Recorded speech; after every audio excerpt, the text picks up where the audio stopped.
shines a light on the sinking of the Rainbow Warrior. Greenpeace, now a largely impotent and fruitless sponge of public funds and the donations of the gullible and guilty. It's unlikely that the average vegan activist would consider this behemoth charity worthy of their hard-earned. Having long capitulated any firmly held beliefs to the resonant cries of more lucrative dealings, appealing to the watered-down wishes of the masses and the general welfarist mentality. It pays well to lower your standards these days, raking in hundreds of millions of dollars in donations a year. Paul Watson, former Greenpeace stalwart and now founder of Sea Shepherd, is one of a long line of vocal critics of the organisation's saleable morals. But in 1985, the tactics and intent of the organisation remained somewhat purer, more resolute, more willing to make a difference, rather than to make a dollar.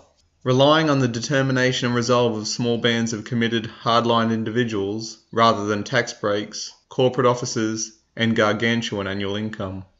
Auckland Harbour, July 1985, and the Greenpeace vessel Ocean Warrior sits in dock, about to head out to Mururoa Atoll, a small island in the South Pacific region of French Polynesia, attempting to stop the French government from engaging in nuclear testing in the area. Unbeknownst to the crew, French Secret Service agents, disguising themselves as French tourists, had been aboard the boat in the hours leading up to the attack.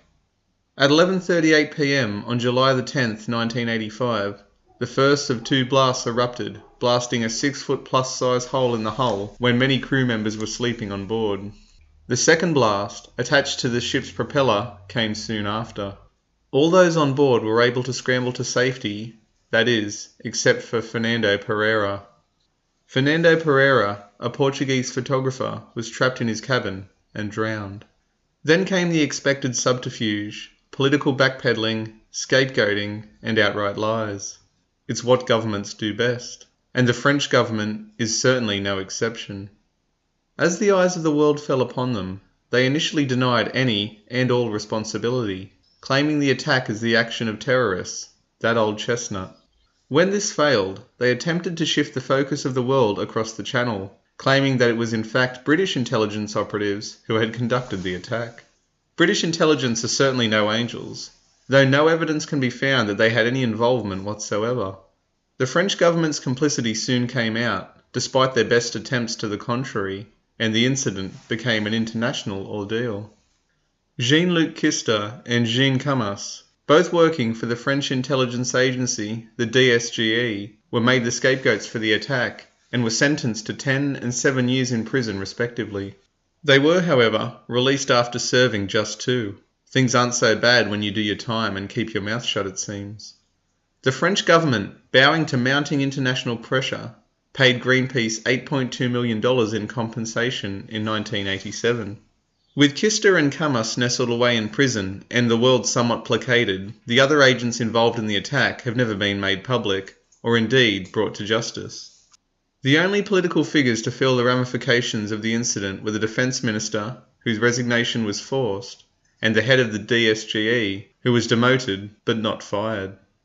In another bizarre, or perhaps completely expected scandal, Kister was given the Legion of Honour in 1994. There were claims that French President François Mitterrand was aware of, and indeed sanctioned, the attack. Christine Cabon, a French spy who had posed as a French philanthropist and environmentalist by the name of Frédéric Bonlieu, in an effort to worm her way into the inner sanctum aboard the Rainbow Warrior. She had been funneling information back to the French government in the months leading up to the attack, for which she was unsurprisingly not on board for. After the attack, she fled to Israel, fleeing again to France when word reached her of her impending arrest. She then promptly disappeared, it is claimed, with the assistance of the French government. Once back in France, she engaged in back-office roles for the intelligence services, also being awarded the Legion of Honour. Her whereabouts recently becoming known, whether intentionally or otherwise, living in the small village of La Soubetat and serving as a local councillor. Cabon, recently speaking to journalists, stated she remains largely unremorseful to this day.